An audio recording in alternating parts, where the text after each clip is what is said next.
Hey guys, मैं हूं धर्म। स्वागत है आप सभी को पॉलिसी टूर चैनल में। लास्ट कुछ दिनों से ही कुछ कैरेबियन आइलैंड नेशन और भारत काफ़ी ज़्यादा न्यूज में रहा है। ये बेसिकली इंडिया के मोस्ट वांटेड फुजिटिव डायमंडर मेहुल चोकसी की गिरफ्तारी के बाद शुरू हुई है। और इंडिया बेसिकली इस फुजिटिव चोकसी को इंडिया में लाने के लिए एक स्पेशल टीम को ऑलरेडी डोमिनिका भेज चुकी है, जिसके तहत ये मामला और ज़्यादा लाइमलाइट में आ जाता है। जैसे कि आप स्क्रीन पे देख पा रहे होंगे, ये टाइम्स ऑफ इंडिया का आर्टिकल है जहां पे लिखा है cases agent team sent to get Mehul Choksi on way back. So इसी वीडियो के थ्रू हम ये डिस्कस करेंगे कि आखिर ऐसा क्या हुआ डोमिनिका में, जिसके तहत जो स्पेशल टीम इंडिया ने भेजा था मेहुल चोकसी को इंडिया में वापस लाने के लिए, वो बिना चोकसी के ही इंडिया में वापस आ रहे हैं। साथ ही ये भी डिस्कस करेंगे कि इस पूरे मामले में क्यों क्वीन एलिजाबेथ टू का नाम जिक्र हो रहा है। साथ ही जो सबसे महत्वपूर्ण सवाल है कि क्या भारत अभी भी मेहुल चोकसी को इंडिया ला सकती है। साथ ही ये भी देखेंगे कि इंडिया को और कौन कौन से हर्डल्स हो सकता है इस पॉजिटिव चोकसी को इंडिया में वापस लाने के लिए। इसी के साथ और बहुत कुछ डिस्कस करेंगे। सो बने रहिए वीडियो में। Let's take a tour of it.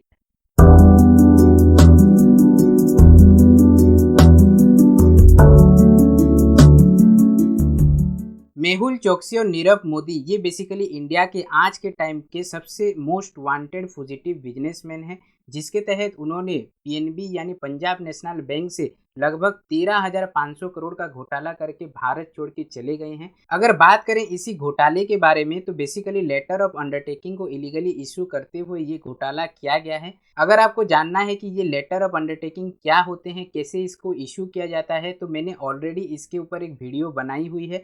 Link आपको डिस्क्रिप्शन बॉक्स में मिल जाएगा, जरूर चेकआउट कर लेना। अगर बात करें इसी मेहुल चोकसी की, तो बेसिकली जब पीएनबी स्कैम निकलता है उसके पहले यानी जनवरी 7 2018 को ही वो भारत छोड़ के चला जाता है। साथ ही उसको पहले से ही पता था कि इस तरीके का कुछ होने वाला है। इसी वजह से ही वो पहले से ही यानी नवंबर 2017 से ही इस आइलैंड देशों में एक तरीके से सिटीजनशिप अप्लाई करके रखा था। और जब वो जनवरी 2018 को भारत छोड़ के चला जाता है, तब वहां पे तुरंत ही एज ए सिटीजनशिप ओथ ले लेता है। सो यहाँ पे सवाल ये उठता है कि आखिर ये कैरेबियन के कुछ आइलैंड नेशन से क्यों चुना भागने के लिए।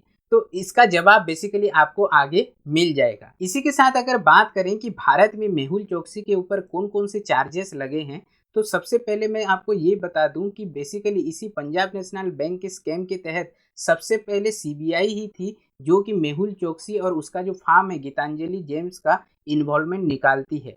अगर बात करें इसी चोकसी की, तो बेसिकली ये दोनों यानी सीबीआई और एनफोर्समेंट डायरेक्टोरेट यानी ईडी के तरफ से क्रिमिनल प्रोसीडिंग फेस कर रहा है। साथ ही अगर बात करें तो ये बेसिकली बुक्ड है under the prevention of money laundering act. साथ ही कुछ अदर सेक्शंस जैसे कि पर्टेनिंग टू चीटिंग हो गया, criminal conspiracy of the Indian penal code, साथ ही कुछ रेलिवेंट सेक्शंस जैसे कि the prevention of corruption act के तहत वो इंडिया में बुक्ड है। अगर बात करें ये पूरे चार्जेस की, तो बेसिकली ये सेम है जो कि नीरव मोदी के ऊपर भी लगाए गए हैं। तो सबसे पहले तो ये समझते हैं कि आखिर डोमिनिकन अथॉरिटीज मेहुल चोकसी को अरेस्ट क्यों करती है। सो बेसिकली ये जो मामला है ये बेसिकली मई 23 को शुरू होता है, जब एंटीगुआ एंड बारबुडा से अचानक से मेहुल चोकसी यानी मिस्टीरियसली ही वो वहां से गायब हो जाता है। जिसके तहत उस समय ये बताया जाता है कि बेसिकली मेहुल चोकसी उसके रूमर लवर के साथ एक तरीके से वो डोमिनिका गया था घूमने, और वहां पे बेसिकली इलीगली एंट्री करने के जुर्म में बेसिकली डोमिनिकन पुलिस के थ्रू वो डिटेन कर दिया जाता है। अगर बात करें उसके लॉयर के बारे में, तो बेसिकली उसका लॉयर का कहना ये है कि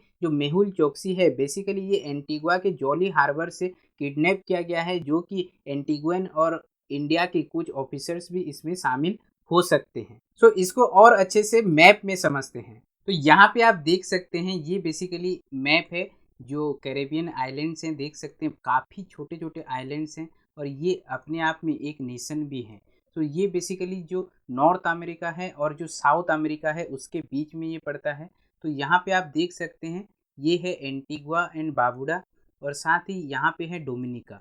सो बेसिकली ये है इसका रूट, यहाँ से यहाँ तक आप ये देख सकते हैं, या फिर इस तरफ से आप इस तरीके से भी आ सकते हैं।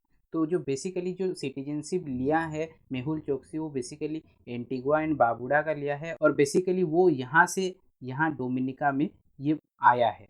तो आप समझ गए होंगे कि यहाँ पे जो नेशंस हैं ये कितने आसपास हैं। इसी बीच मेहुल चोकसी की वाइफ यानी प्रीति चोकसी का भी बयान आया है, जिसके तहत उन्होंने ये बोला है कि बेसिकली उसके पति यानी मेहुल चोकसी को किडनैप किया गया है। साथ ही इंडिया, एंटीगुआ और डोमिनिका के कुछ एजेंट्स के थ्रू उसको टॉर्चर किया गया है। साथ ही उसको मारने के लिए भी प्लान बनाए गए थे। इसी बीच जो मिस्ट्री वुमेन है, जो बेसिकली आज के टाइम में काफ़ी ज़्यादा न्यूज में है, अगर उसकी बात करें तो प्रीति चोकसी का कहना ये है कि उसका नाम बारबरा है। और कहीं ना कहीं प्रीति चोकसी का कहना ये है कि जो भी किडनैप हुआ है मेहुल चोकसी का, उसमें इसी बारबरा का भी हाथ है।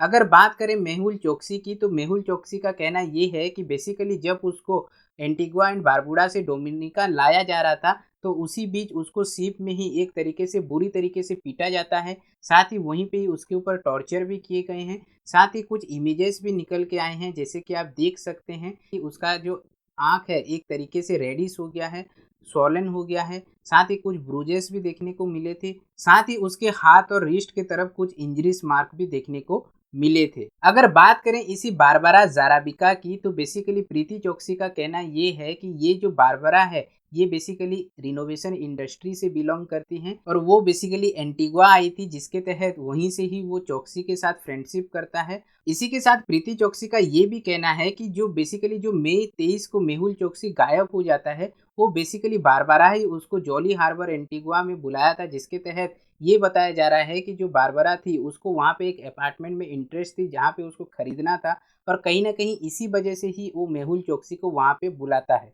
इसी के साथ अगर बात करें मेहुल चोकसी के जो लॉयर हैं अग्रवाल, उसका कहना ये है ये जो बेसिकली बारबरा ज़ाराबिका है ये बुल्गारिया से बिलोंग करती हैं और ये 5-6 महीने से इसी एंटीगुआ में रहते हैं और कहीं ना कहीं मॉर्निंग वार के समय वो मेहुल चोकसी को मिला था और वहीं से ही इनका फ्रेंडशिप शुरू होता है, जिसके तहत अग्रवाल जी का भी यही कहना है कि जो किडनैप हुआ था इसमें कहीं ना कहीं इसी बारबरा का भी हाथ है। साथ ही मेहुल चोकसी को बेसिकली एक याच के थ्रू डोमिनिका लाया जाता है। इसी के साथ ये भी रिपोर्ट सुनने को मिल रहा है कि ये पूरे मामले में क्वीन एलिजाबेथ का नाम भी जिक्र हो रहा है। तो यहाँ पे समझना होगा कि जो एंटीगुआ एंड बारबुडा है बेसिकली इसका जो हेड ऑफ स्टेट है ये बेसिकली क्वीन एलिजाबेथ हैं, जिसके तहत मेहुल चोकसी की वाइफ यानी प्रीति चोकसी बेसिकली उनको लिख रही हैं, एक तरीके से प्लीड कर रही हैं, बैक कर रही हैं और ये बताने की कोशिश कर रही हैं कि उसके पति को एक तरीके से ह्यूमन राइट एब्यूजेस झेलना पड़ा है, जिसके तहत इस पूरे मामले में क्वीन एलिजाबेथ इंटरवीन करें और जल्द ही जल्द मेहुल चोकसी को एंटीगुआ एंड बारबुडा में रिटर्न कर दिया जाए। तो यहाँ पे दो चीज़ें हैं जिसको समझना होगा। सबसे पहले तो ये है कि आखिर ये एंटीगुआ बारबुडा के head of state queen Elizabeth कैसे हुए। तो यहाँ पे थोड़ा मैं आपको पास्ट में लेके जाता हूँ, तो आप समझ सकते हैं कि जो एंटीगुआ एंड बारबुडा है ये बेसिकली एक तरीके से ब्रिटिश के कॉमनवेल्थ एरिया के अंतर्गत आती है, जिसके तहत यहाँ के जो हेड ऑफ स्टेट हैं ये बेसिकली क्वीन एलिजाबेथ हैं। साथ ही अगर इस नेशंस की अगर बात करें तो ये भी बेसिकली ब्रिटेन की तरह एक कॉन्स्टिट्यूशनल मोनार्की है। साथ ही अगर बात करें पावर्स के बारे में तो बेसिकली जो भी क्वींस के पावर हैं ये बेसिकली वहाँ पे जो गवर्नर जनरल है वो बेसिकली एग्जीक्यूट करते हैं। साथ ही कुछ ऐसे भी पावर्स हैं जो बेसिकली क्वीन एलिजाबेथ के पास ही रिटेन रहती है। इसी के साथ इसको और डिटेल में समझने के लिए फिर से एक बार मैप की तरफ रुक करते हैं। तो जैसे कि आप देख सकते हैं ये बेसिकली वही कैरेबियन आइलैंड नेशंस हैं, सभी देख सकते हैं काफ़ी छोटे छोटे हैं। यहाँ पे हैं कैरेबियन सी। सो बेसिकली यहाँ पे जो ब्रिटिश वर्जिन आइलैंड और एंग्विलिया है इसको ब्रिटिश एक्चुअल में उसका फॉरेन टेरिटरी मानता है। साथ ही दूसरे जो कैरेबियन आइलैंड नेशंस हैं जैसे कि सेंट लूसिया हो गया, वैसे ही Saint Vincent and the Saint Grenadines, Grenada, Barbados. साथ ही अगर बात करें जमैका हो गया, इधर बहामास हो गया, इस तरीके के 8 ऐसे कैरेबियन आइलैंड नेशंस में बेसिकली जो कॉन्स्टिट्यूशनल हेड है वो बेसिकली क्वीन एलिजाबेथ हैं। तो यहाँ पे आप एक्चुअल में समझ गए होंगे कि आखिर ये मामले में क्यों क्वीन एलिजाबेथ को लाया जा रहा है और कहीं ना कहीं इसी वजह से ही प्रीति चोकसी क्वीन एलिजाबेथ को बैक कर रही हैं कि ये पूरे मामले में वो इंटरवीन करें और जल्द से जल्द मेहुल चोकसी को एंटीगुआ एंड बारबुडा में रिटर्न कर दिया जाए। अब सवाल ये उठता है कि आखिर एंटीगुआ बारबुडा में ही रिटर्न क्यों किया जाए। तो यहाँ पे आपको समझना होगा कि अगर मेहुल चोकसी एंटीगुआ बारबुडा में चला जाता है, जैसे कि आप सभी को पता है कि वो 2018 से ही एंटीगुआ बारबुडा का सिटीजनशिप ले चुका है, तो कहीं ना कहीं अगर वो एंटीगुआ बारबुडा में रिटर्न हो जाता है, तो जो भी राइट्स हैं basically as a citizenship rights इसको मिल जाएंगे, जिसके तहत उसको इंडिया में डिपोर्ट करने के लिए और ज़्यादा मुश्किलें हो सकती है। और कहीं ना कहीं इस चीज़ को ये लोग बहुत अच्छे से समझते हैं और इसी वजह से ही वो लोग एंटीगुआ और बारबुडा में रिटर्न करने के लिए बार बार अपील कर रहे हैं। इसी के साथ अगर बात करें उसी मई 23 इवेंट के बारे में, तो बेसिकली जो डोमिनिका के जो अथॉरिटी हैं उनका कहना ये है कि जो डोमिनिका पुलिस थी वो बेसिकली मेहुल चोकसी को अनलॉफुल एंट्री या फिर इलीगल एंट्री के तहत यहाँ पे डिटेन की है, और कहीं ना कहीं इसी एक्स्ट्राडिशन को वो अवॉइड करने के लिए वो डोमिनिका में इलीगली वो चला आया है, जिसके तहत जो डोमिनिकन पुलिस है उसको डिटेन कर देती है। साथ ही चौकसी की अगर बात करें तो चौकसी का मजिस्ट्रेट के सामने ये बोलना था कि बेसिकली उसको किडनैप किया गया है, साथ ही उसको फोर्सिबली डोमिनिका में लाया गया है एंटीगुआ एंड बारबुडा से। साथ ही अगर बात करें तो बेसिकली जो डोमिनिका के जो मजिस्ट्रेट हैं वो बेसिकली चौकसी के बेल को रिजेक्ट कर दिए हैं। साथ ही जो डोमिनिकन पुलिस एलिगेशन लगा रही है इलीगल एंट्री की, तो इसके तहत भी उसके ऊपर कुछ चार्जेस भी आने वाले समय में देखने को मिल सकता है। इसी के साथ अगर बात करें एंटीगुआ की, तो एंटीगुआ के जो पीएम है गैस्टन ब्राउनी, उनका कहना ये है कि जो मेहुल चोकसी है वो बेसिकली एक बोट राइड में निकला था डोमिनिका की तरफ, जिसके तहत उसका जो गर्लफ्रेंड है उसको एक तरीके से डिनर करवाने के लिए या फिर एक गुड टाइम स्पेंड करने के लिए वो लोग वहां पे गए थे। साथ ही ब्राउनी का ये भी कहना है कि जो भी अप्रोप्रिएट पेपर्स चाहिए इसी फुजिटिव बिजनेसमैन को इंडिया में डिपोर्ट करने के लिए, वो एक्चुअल में भारत से एक जेट के जरिए वो ऑलरेडी डोमिनिका में पहुंच चुका है और जल्द से जल्द ये सारे डॉक्यूमेंट्स को कोर्ट के सामने रख दिया जाएगा। इसी के साथ अगर बात करें एंटीगुआ एंड बारबुडा की गवर्नमेंट के बारे में, तो इसी मुद्दे के ऊपर एक कैबिनेट मीटिंग हुआ था जिसके तहत ये बताया गया कि बेसिकली एंटीगुआ एंड बारबुडा भी इसके फेवर में है कि जल्द से जल्द चौकसी को इंडिया में रिटर्न किया जाए। साथ ही अगर बात करें इस मीटिंग के बारे में, तो basically prime minister Gaston Browne ही इसको चेयर कर रहे थे, जिसके तहत ये बोला गया कि जो एनफोर्समेंट ऑफिशियल हैं वो लगातार इस मामले में पूरी तरीके से इंटेलिजेंस की तरफ से मदद कर रहे हैं और जल्द से जल्द चौकसी को इंडिया में डिपार्ट किया जाए। इसी के साथ अगर बात करें तो बेसिकली इसी मेहुल चोकसी के डिपोर्टेशन के लिए बेसिकली इंडिया एक टीम को भेज चुका है, जिसके तहत 8 ऑफिशियल इसमें शामिल हैं, जो कि बेसिकली 2 ऐसे हैं जो सीबीआई से बिलोंग करते हैं, कुछ ऐसे हैं जो कि मिनिस्ट्री ऑफ एक्सटर्नल अफेयर्स से हैं और कुछ जो हैं जो ईडी से हैं, ऐसे बताए जा रहे हैं, जो बेसिकली मई 28 को ही डोमिनिका में पहुंच चुके हैं। साथ ही ये भी बताया जा रहा है कि जैसे मैंने पहले बताया है कि जो बेल प्ली फाइल किया गया था डोमिनिका के हाई कोर्ट में वो बेसिकली रिजेक्ट कर दिया गया है, तो जिसके तहत जो मेहुल चोकसी के जो लॉयर्स हैं अभी सुप्रीम कोर्ट तरफ मूव किए हैं, जिसके तहत ये जो मामला है ये और ज़्यादा आगे खींचने वाला है। इसी के साथ अगर बात करें जून 1 के बारे में, तो बेसिकली इंडिया और डोमिनिका पुलिस दोनों ही एफिडेविट जितने भी जरूरत थे वो कोर्ट में विथ प्रूफ प्रोवाइड कर चुके हैं, जिसके तहत ये बताया गया है कि जो मेहुल चोकसी है वो बेसिकली फुजिटिव है और वो इंडिया से भागा है। साथ ही इसी एफिडेविट में मेहुल चोकसी का इंडियन पासपोर्ट कॉपी को भी शामिल किया गया है। अगर बात करें इसी पासपोर्ट मुद्दे के बारे में, तो बेसिकली इंडियन लॉ के हिसाब से अगर कोई भी इंडियन सिटीजन किसी भी दूसरे कंट्रीज में वहाँ का सिटीजनशिप लेता है तो सबसे पहले उसको इंडियन पासपोर्ट को सरेंडर करना पड़ता है।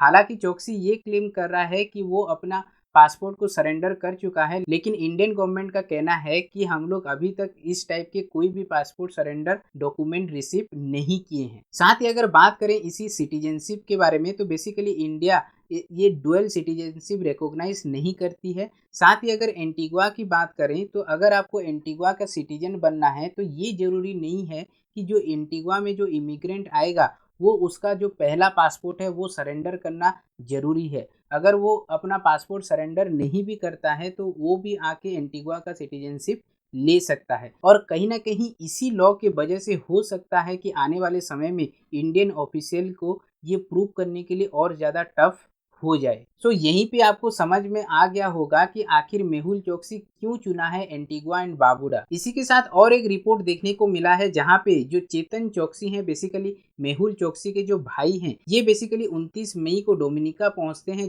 जिसके तहत ये बताया गया था कि जो डोमिनिका के जो लीडर ऑफ ओपोजिशन है यानी टेनक्स लिटन, उनके साथ वो मिलता है। कहीं ना कहीं 2 घंटे के लिए उन दोनों के बीच में मीटिंग होती है, जिसके तहत जो चेतन चोकसी है वो बेसिकली लिटन को USD 2 लाख का ऑफर करता है और साथ ही इलेक्शन में वो अच्छे तरीके से सपोर्ट करेगा ये भी प्रॉमिस करता है, जिसके बदौलत ये बोला जाता है कि लिटन को बेसिकली डोमिनिका के पार्लियामेंट में इस मुद्दे को उठाना होगा। साथ ही ये पुश करना पड़ेगा कि जो मेहुल चोकसी है उसको जल्द से जल्द एंटीगुआ एंड बारबुडा में रिटर्न कर दिया जाए। इसी मुद्दे के ऊपर अगर लिनक्स रिटर्न की अगर बात सुने तो वो पूरी तरीके से इस मुद्दे को डिनाई किए हैं। वो इस टाइप के किसी भी चेतन चोकसी को नहीं जानते हैं, ना ही उनके साथ कोई भी मीटिंग हुआ है। साथ ही ये भी बताया जा रहा है कि वो किसी भी तरीके का मनी किसी भी चेतन चोकसी से रिसीव नहीं किए हैं, ना ही वो कभी उसको पहले भी मिले हैं। तो यहाँ पे सबसे महत्वपूर्ण सवाल उठता है कि अभी इंडिया के पास और होप क्या है मेहुल चोकसी को भारत लाने के लिए। तो यहाँ पे आपको समझना होगा कि जो ओनली चांस है इंडिया के पास कि मेहुल चोकसी को वो बेसिकली इंडिया में ला सके वो यही है कि जैसे भी करके जो डोमिनिकन कोर्ट है उसको मनाया जाए और ये प्रूव किया जाए कि जो मेहुल चोकसी है ये बेसिकली फुजिटिव है और वो बेसिकली इंडिया से इसी वजह से ही भागा है कि उसके ऊपर फाइनेंशियल क्राइम है, बहुत सारे चार्जेस लगे हुए हैं। साथ ही वो कहीं ना कहीं इसी चार्जेस से बचने के लिए वो आके एंटीगुआ एंड बारबुडा में सिटीजनशिप लिया है। साथ ही अगर बात करें इसके साथ इंडिया ये भी बोल सकता है कि इसके ऊपर एक इंटरपोल की तरफ से एक रेड नोटिस भी जारी किया है, जो कि हो सकता है इसकी वजह से डोमिनिकन कोर्ट समझ जाए। इसी के साथ अगर बात करें जो भी उसको पीटा गया है या फिर जो टॉर्चर की बात निकल के आ रही है, इसमें अगर बात करें तो इंडियन ऑफिशियल्स बोल सकते हैं कि इससे कोई भी इंडिया का लेना देना नहीं है। तो यहाँ पे मैं आपको बता दूं ये बेसिकली अभी तक प्रूव नहीं हुआ है कि जो मेहुल चोकसी है उसको सही में एंटीगुआ एंड बारबुडा से किडनैप किया गया है, या फिर हो सकता है कि वो इंडिया में डिपोर्ट कर दिया जाएगा ये समझ के वो इलीगली यहाँ पे छुपने के लिए भी आ सकता है। ये पूरी तरीके से प्रूफ अभी तक नहीं हुआ है। तो इसी के चलते बोल सकते हैं इंडियन ऑफिशियल्स की इसमें कोई भी लिंक नहीं है इंडिया का। साथ ही इंडिया ये भी आर्ग्यू कर सकता है कि जो क्रिश्चियन माइकल था वो बेसिकली वीवीआईपी चॉपर केस के तहत एक एक्यूज था जो कि यूएई में रहता था एज ए ब्रिटेन सिटीजन। तो इसके तहत इंडिया और यूएई जो भी लॉ थे उसको पूरी तरीके से फॉलो करके वो भारत में लाया गया और कहीं ना कहीं इससे ये झलकता है कि इंडिया जो है ये पूरी तरीके से लॉ को फॉलो करता है और इसके तहत जो डोमिनिकन कोर्ट है उसको एक तरीके से परसुएट किया जाएगा कि जो मेहुल चोकसी है ये बेसिकली एक फुजिटिव है और इंडिया में ये बेसिकली बहुत बड़ा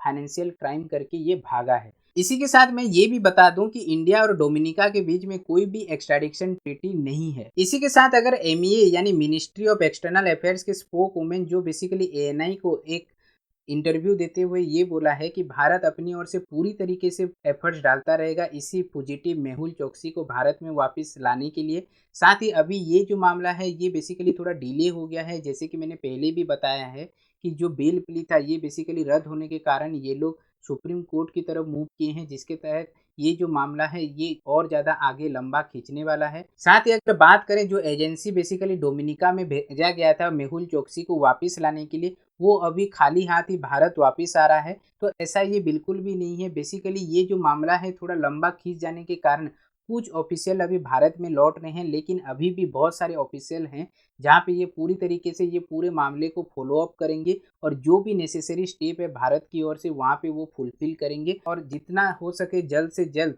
इसी फुजिटिव मेहुल चोकसी को भारत में वापस लाया जाएगा। इसी के साथ अगर बात करें जो मेहुल चोकसी का जो लॉयर है विजय अग्रवाल, उनका कहना ये है कि बेसिकली ये जो बात चल रहा है कि मेहुल चोकसी को इंडिया में लाया जाएगा ये बेसिकली हो ही नहीं सकता, क्योंकि मेहुल चोकसी और इंडिया का सिटीजन है ही नहीं। लेकिन ये तो हो गया उनका प्रोस्पेक्टिव, लेकिन इंडियन गवर्नमेंट का कहना ये है कि जो मेहुल चोकसी है ये अभी भी इंडियन सिटीजन है और कहीं ना कहीं इंडिया पूरी तरीके से एफर्ट्स डालेगा कि जल्द से जल्द इसी मेहुल चोकसी को इंडिया में रिपाट्रिएट किया जाए। So this is the complete analysis of this extradition of Mehul Choksi. जितने भी इंसिडेंट अभी तक हुए हैं इनको पूरी तरीके से एक क्रोनोलॉजिकल वे में हम लोग डिस्कस किए। अगर आपका कोई डाउट हो या फिर किसी भी तरीके का सुझाव हो तो आप नीचे कमेंट करके पूछ सकते हैं। साथ ही अगर आपको मेरे लेक्चर्स के पीडीएफ चाहिए तो आप मुझे पॉलिसी टूर के ऑफिशियल वेबसाइट www.policytour.in में लॉग ऑन कर सकते हैं। साथ ही आप मुझे फेसबुक, इंस्टाग्राम, ट्विटर और टेलीग्राम से भी जुड़ सकते हैं। So that's it guys from here. I am Dharm signing off. Thanks for watching. नमस्कार।